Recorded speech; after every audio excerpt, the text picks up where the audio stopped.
안녕하세요. 이번 주는 그 불평등 이야기를 1차 시, 2차 시 살펴보면서 빈곤에 관한 이야기를 마무리하고자 합니다. 여러분들이 우리가 첫 시간에서도 언급되었죠. 양극화 사회, 르상티망 사회, 자본 중심 사회 하면서 여러 번 우리가 이제 살펴본 개념 중에 하나라고 할 수가 있겠습니다. 자본주의 사회는 사유재산 제도를 기초로 하기 때문에 불평등은 불가피하죠.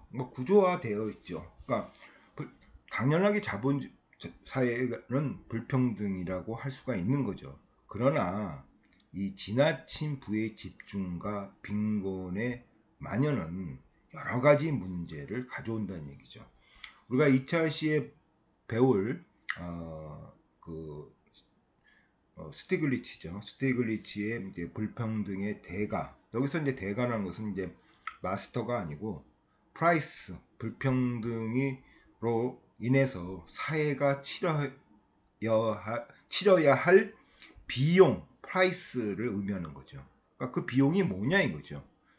그래서 이제 스티글리츠는 거기에 대해서 자세하게 이제 살펴봤습니다. 그래서 우리가 그 내용으로서는 보지 못하고 여러분들이 방학 동안 한번은 읽어봤으면 좋겠습니다. 그래서 그분이 이야기했듯이 불평등으로 인해서 이 사회가 치러야 할 비용, 발음이 안 되죠. 치러야 할 비용. 우리가 구체적으로 보지 않아도 상식적으로 개인 우리의 자존감과 활력감을 떨어뜨리고 우리가 봤듯이 행복하지 않은 거죠.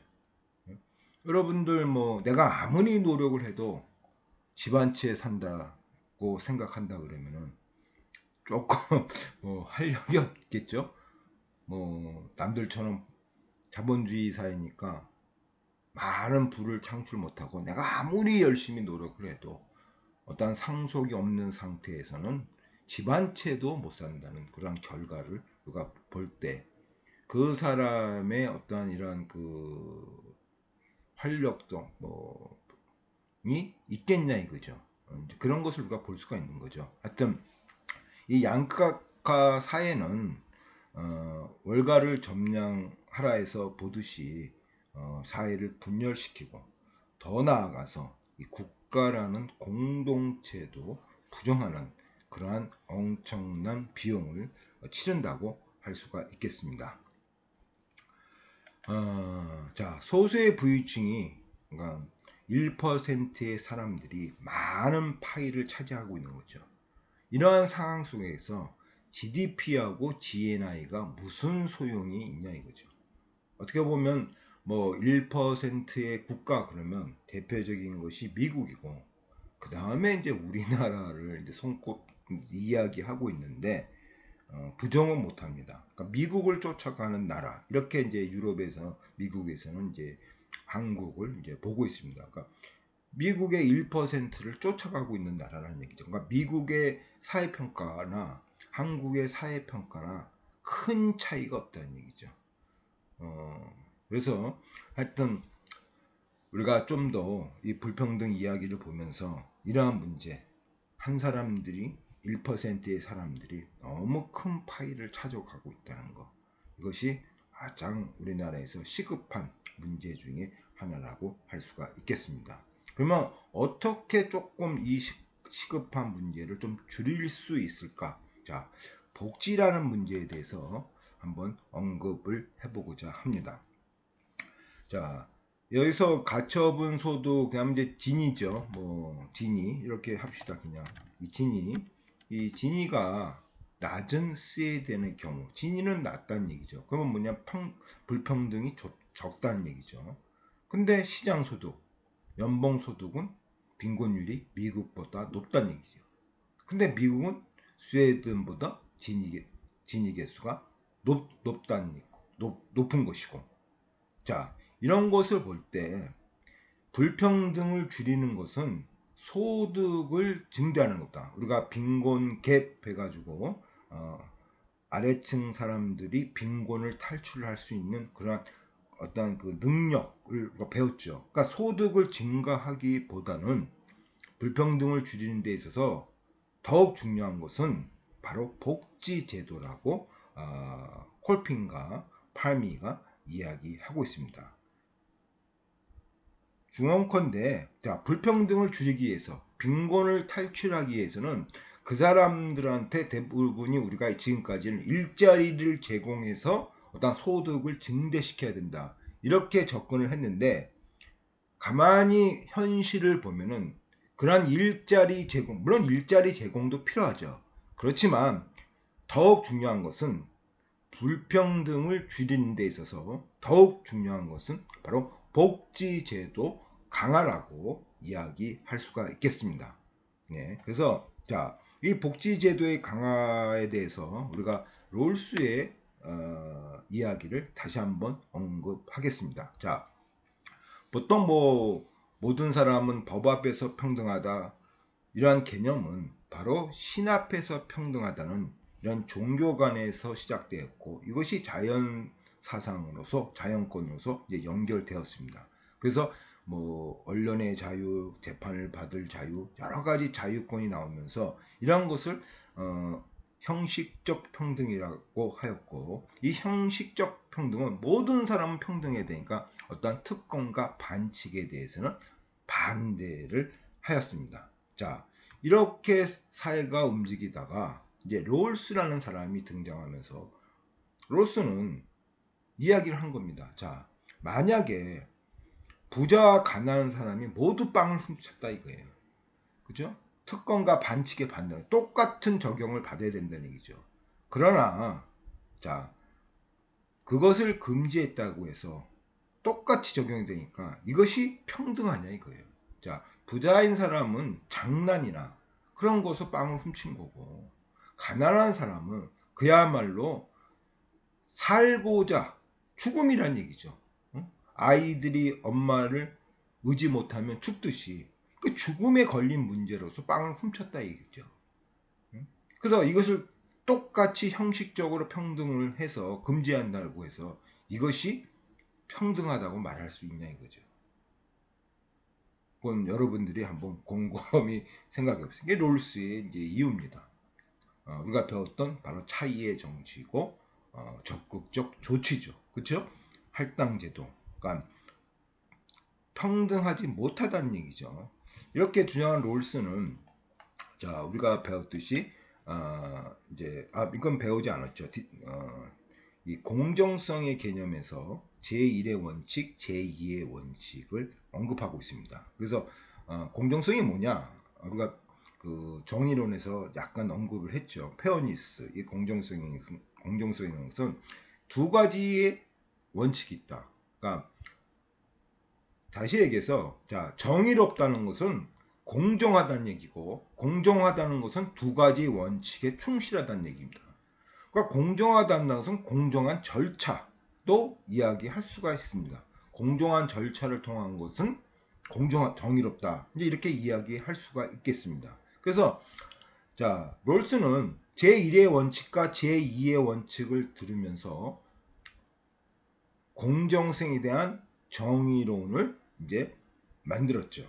그러니까 정의롭다는 것은 제1의 원칙과 제2의 원칙에 충실하면 그 사회는 정의로운 사회라는 이야기죠.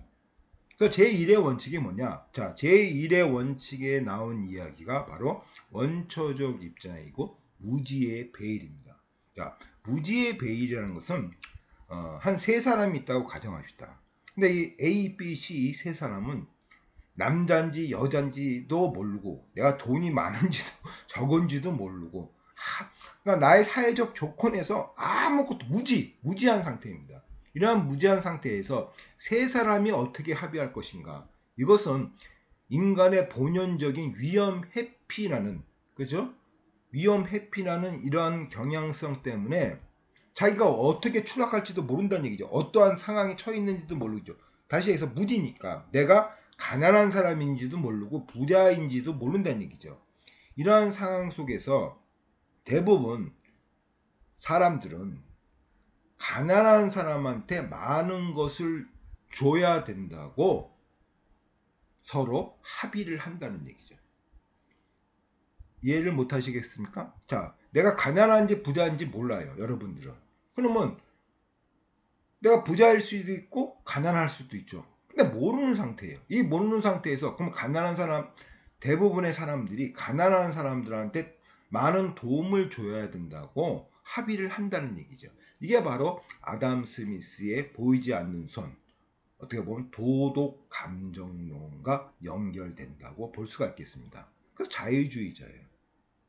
그러니까 아담 스미스의 보이지 않는 손은 시장의 원리에 의해서 우리가 이기적으로 시작했지만 서로 이타적인 관계로 간다는 얘기 아닙니까? 그렇듯이 이 무지의 보혈은 이 도덕 감정론에서 왜 이타적으로 가냐? 인간은 선하기 때문이라는 이유를 들죠. 도덕 감정론에서. 그래서 롤스의 무지의 베일은 내가 가난한 사람인지 부자인지 이 못한 상황 속에서 우리는 위험을 회피하고자 가난한 사람들한테 많은 것을 주는 것을 찬성한다는 얘기죠. 이것이 바로 최소 수혜자의 원리. 그러니까 공정한 것이 뭐냐? 첫째, 최소 수혜자의 원리라는 거죠. 최소 수혜자 원리라는 것은 다시 얘기해서 억강부약, 가난한 사람한테 복지 제도를 하는 것이 바로 정의라는 얘기죠. 이게 바로 롤스의 제1의 원칙입니다.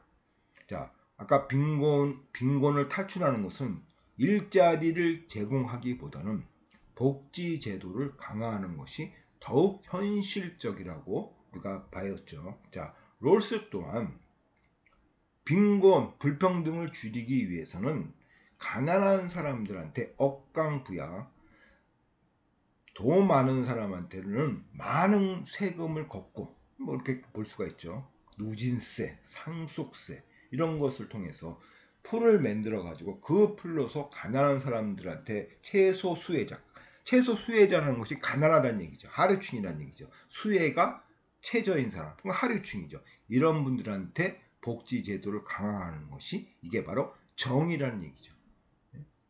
정의를 자유주의자인 롤스도 누진세와 상속세를 강화를 주장합니다. 자유주의자이면서도. 그래서 어떻게 보면 이분을 우리가 뭐 사회 자유주의로 집어넣으시는 분도 있지만 어찌 되었든 자 지금 우리가 현 정권 이 자유주의 이 정권 이 윤석열 정부는 이러한 자유주의 국가에 대해서 모든 것을 시장에서 모든 규약을 풀겠다.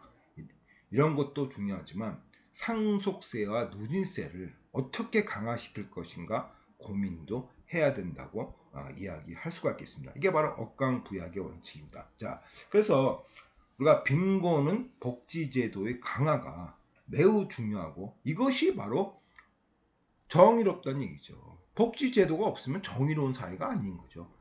우리나라가 복지제도가 약하니까 롤스의 입장에서는 정의롭지 못한 사회라고 볼 수가 있겠습니다. 이게 바로 제1의 원칙입니다. 자, 뭐 그래서 이분은 이제 또 어떠한 이야기를 하냐면, 자, 만약에 이 사회가 지금은 뭐 1대9 사회여가지고 뭐 1%만 위한 사회다 이렇게 이야기를 하고 있지만, 만약에 사회가 상류, 중류, 하류를 할 때 중류층 이상이 80%고 하류층이 20%다. 자, 공리주의는 효율성입니다. 효과성, 효율성, 효용성. 예를 들어서 피리의 이제 주인을 잡을 때, 자, 피리를 잘 부는 사람이 피리를 가져야 된다. 이게 공리주의고, 피리가 없는 사람이 가져야 된다는 것이 평등주의고, 주인이 가져야지. 이게 바로 이제 자유주의, 자본주의입니다. 그러니까 공리주의는 효용성, 효과, 효율성 이런 걸 보는 거죠. 공리주의. 그러니까 피리를 부는 사람이 피리를 가져가는 게 낫지. 뭐가 문제? 이게 당연한 거 아니에요? 공리주의 입장 아닙니까? 그러니까 다수 수혜자의 원칙이죠. 다수 수혜자의 원칙. 그러니까 공리주의는 무조건 정책이 중상류층에 위한 정책은 공리주의적인 입장이고, 자, 아까도 했지만 롤스는 최소 수혜자의 원리, 그러니까 분배, 하류층 20%에 대한 복지 제도를 강화시켜야 된다는 것이 바로 최소 극대화의 원리라고 할 수가 있고, 이게 바로 최소 고통의 원리라고 이야기할 수가 있겠습니다. 그래서 하여튼 뭐 이것은 뭐 당연히 제2의 원칙, 우리가 배웠던 이제 차이의 원칙으로 연결되죠. 그래서 뭐 제2의 원칙은 이제 더 이상 언급하지 않겠습니다. 아주 뭐 여러 번 언급되었던 이야기이기 때문에. 그래서 뭐 지금 오늘 제가 이 녹화 제가 지금 일요일 날 1시 50분에 제가 지금 녹화를 하고 있는데, 녹화하기 전에 제가 인터넷을 살짝 봤더니 자영업자에 대한 뭐 지원을 이제 합의했다. 자, 자영업자에 대한 지원은 어떻게 보면 롤스의 입장에서는 뭐 아까도 했지만 실질적 평등, 특혜죠. 그렇죠? 특혜죠. 그런데 특혜죠. 그러니까 차이의 정치죠. 적극적 조치고. 그 다음에 피해를 본 사람한테 수혜를 준다. 최소 수혜자의 원칙. 그러니까 자영업자에 대한 지원은 롤스의 제1의 원칙과 제2의 원칙에 자동적으로 연결되는 거죠. 그래서 자영업자한테 지원하는 것은 롤스의 정의론에 입각해서 볼 때는 이것이 바로 공정하고 정의롭다고 우리가 할 수가 있겠습니다. 어찌 이분은 넘어진 사람을 다시 일어설 수 있게 하는 것이 정의롭다. 이렇게 제1의 원칙으로서 이야기하고 있고, 제가 그 사람 이름을 잠깐만, 축구야만가요? 뒤로 돌아보기. 제가 한번 찾아보겠습니다. 제가 하도 오래된 책이라서. 일본 사람인데 축구야만가 뒤로 돌아보기라는 책이 있습니다. 너무 앞에만 보지 말고, 그죠? 좀 처진 사람도 우리가 한번 보자는 그런 내용입니다. 그래서 하여튼 이것이 바로 이제 제1의 원칙으로서 빈곤의 탈출은 복지 제도로 더욱 우리가 근접해야 된다고. 그리고 여기에 대한 철학적 기초는 이게 정치 철학이죠. 롤스가 제공하고 있다고 우리가 볼 수가 있겠습니다. 자, 우리나라 좀 복지제도니까 이제 국민기초생활보장제도에 관한 이야기를 조금 언급하면서 1차 시를 마무리하고자 합니다. 여러분들이 알고 있듯이 이제 국민기초생활보장제도는 어떻게 보면 하나의 사회권이라고 우리가 볼 수가 있겠습니다. 그래서 99년도에 제정되었고 2000년 10월 1일부터 시행되었다. 그러면서 하나의 사회권으로, 그러니까 빈곤층에 대한 소득 보장을 하나의 사회권으로서 규정하였다. 사회권이라는 것은 여러분 뭐예요? 사회권이라는 것은 이건 뭐죠? 무슨 뜻이에요? 권리라는 얘기죠. 자유평등권. 인간은 자유와 평등권이 있듯이 복지 제도를 받는 것은 하나의 권리라는 얘기죠. 이게 바로 사회민주주의의 사상이죠. 하나의 권리다 라고 이제 규정을 한 거죠. 그래서 근로 능력 유무와 무관하게 모든 빈곤층에게 소득 보장을 하도록 규정하였으며 자활 사업을 통해 근로 연계 복지 워크페어를 실시하고 있다는 점에서 사회보장제도에서 매우 상징적인 의미를 갖고 있다. 그래서 근로 연계 복지 이거는 이제 우리가 하도 이제 미약하다 해서 제3의 길에서를 안 봤지만 이제 안소니 기등스가 요 근로 연계 복지, 그러니까 한마디로 이제 그 얘기죠. 이제 고기를 잡아다 주지 말고 고기 잡는 방법을 가르쳐라. 이런 우리가 이야기를 많이 들었죠. 그런 식으로 무조건 사회권이라서 소득과 급여를 제공하기보다는 급여를 벌 수 있는 방법. 그래서 일을 하면서 근로 연계 복지. 근데 이것이 이제 뭐 직업 교육으로 연결되든가 이제 그렇게 해야 되지만 여러분도 알다시피 이 자활 사업이 뭐 어르신들 이제 간혹가다 어르신들 이제 골목길 다니면서 이제 담배꽁초 같은 거 줍고 이런 게 다 자활 사업이죠. 그러니까 이것이 근로 연계 복지인가? 우리가 또 한번 고민할 그런 할 수 있는 그러한 또 이야기거리라고 할 수가 있겠습니다. 그래서 거기까지 보기는 또 너무 조금 이게 뭐 퍼지는 경향이 있기 때문에 여러분들이 그런 거에 대해서 좀 더 심층적으로 별도로 고민을 해봤으면 좋겠습니다. 자, 여기서 우리가 이제 좀 기억할 것은 뭐 여러분 알다시피 차상위 계층, 그 중위소득 50% 이하, 그러니까 중위소득의 50% 이하니까 빈곤층이죠. 근데 이분들이 빈곤층이니까 당연히 국민기초생활보장제도, 지금 언급되었던 국민기초생활보장제도에 해당이 되지만 여러 가지 이유로서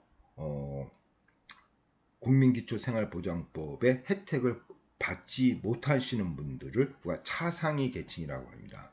그래서 뭐 그 다시 얘기해서 뭐냐면 부양할 가족, 그다음에 근로 능력, 뭐 집, 고정 자산이 있어서 기초생활수급 대상자에 제외된 층이 차상위 계층에 속한다. 그래서 이 차상위 계층은 중위소득 50% 이하고, 이 중위소득 50% 이상인 사람을 우리가 이제 잠재적 빈곤층이라고 하죠. 그 잠재적 빈곤층이 구별됩니다. 잠재적 빈곤층, 차상위 계층. 그러니까 차상위 계층은 그야말로 빈곤층이죠. 빈곤층이지만 내가 혜택을 받지 못하는 층이죠.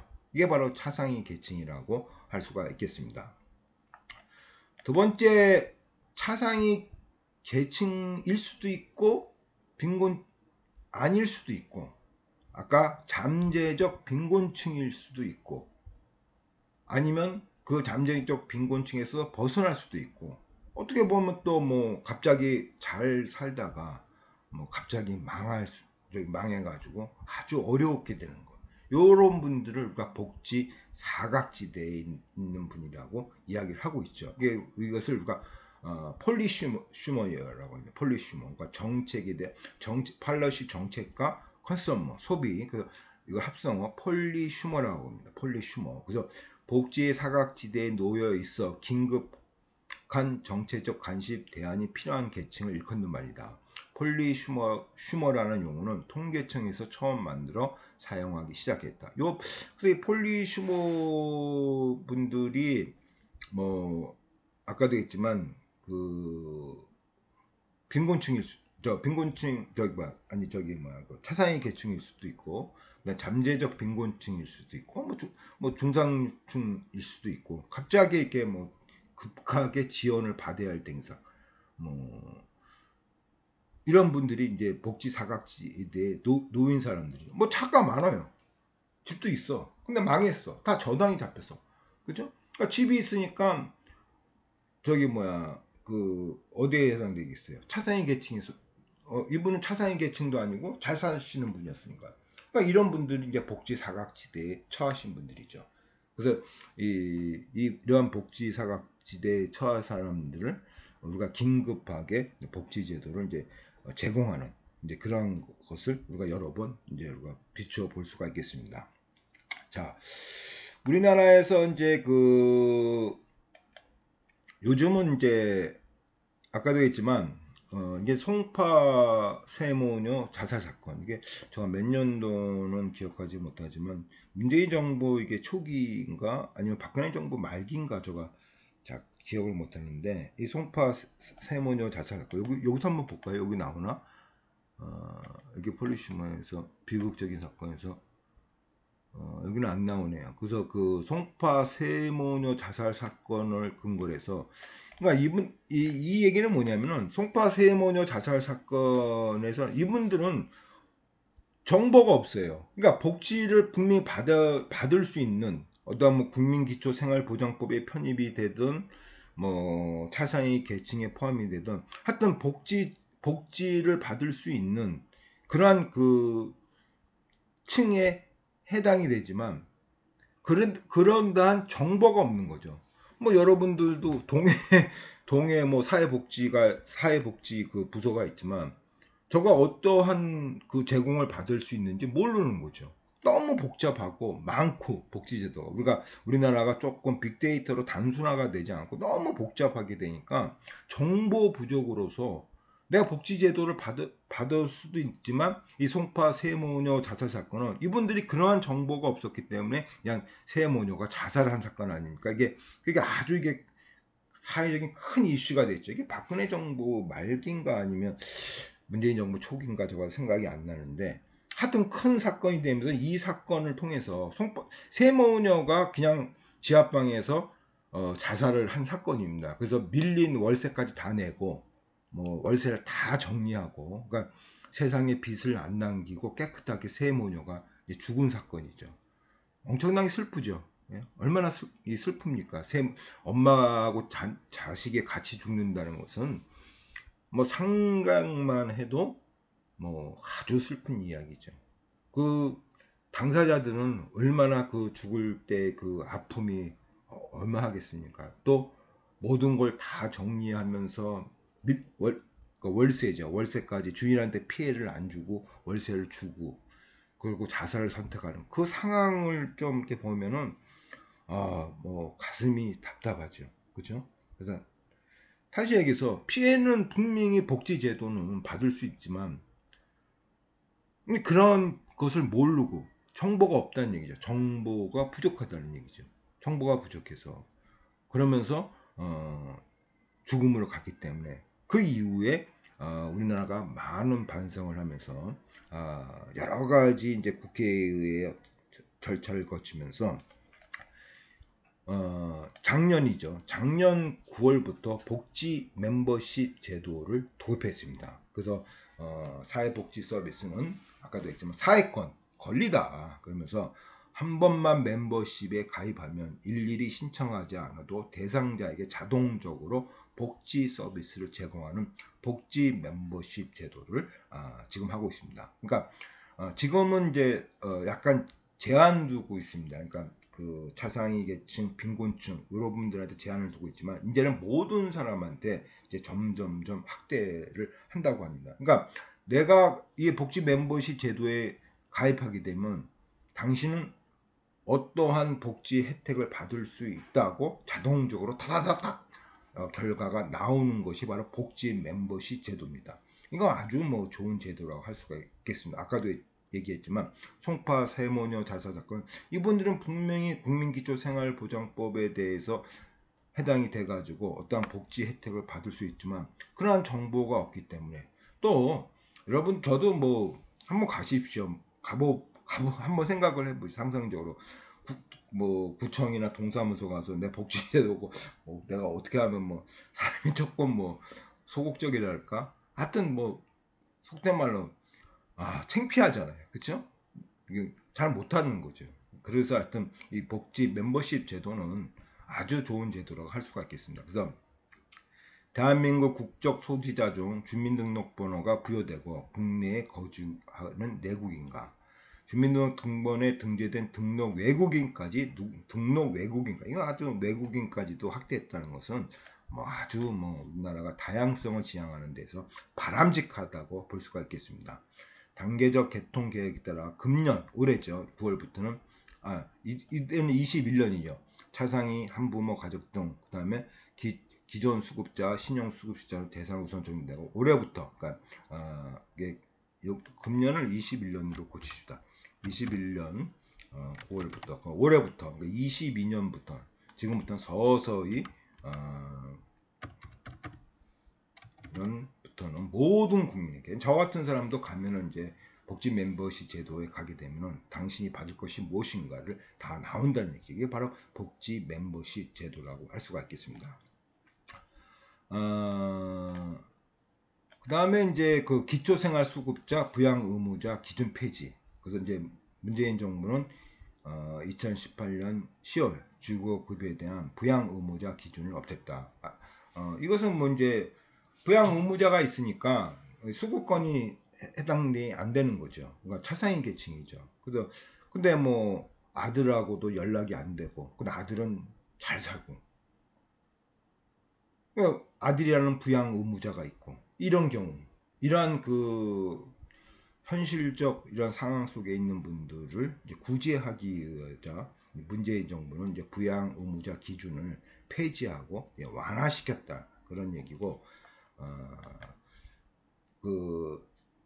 우리가 이제 끝으로 이제 생각할 문제는 이제 기초연금입니다. 그러니까 윤석열 정부가 노인에 대해서 기초연금을 40만 원으로 확대하겠다 이렇게 했는데 10년 동안 국민연금 최소로 가입한 사람들은 월 55만 원에 그친다는 얘기죠. 그러면 이분들은 10년 동안 아무 세금도 안 냈는데 40만 원을 받고 나는 세금을 내고 55만 원을 받는다는 얘기죠. 이게 갈등이죠. 갈등. 그래서 이것을 어떻게 풀 것인가.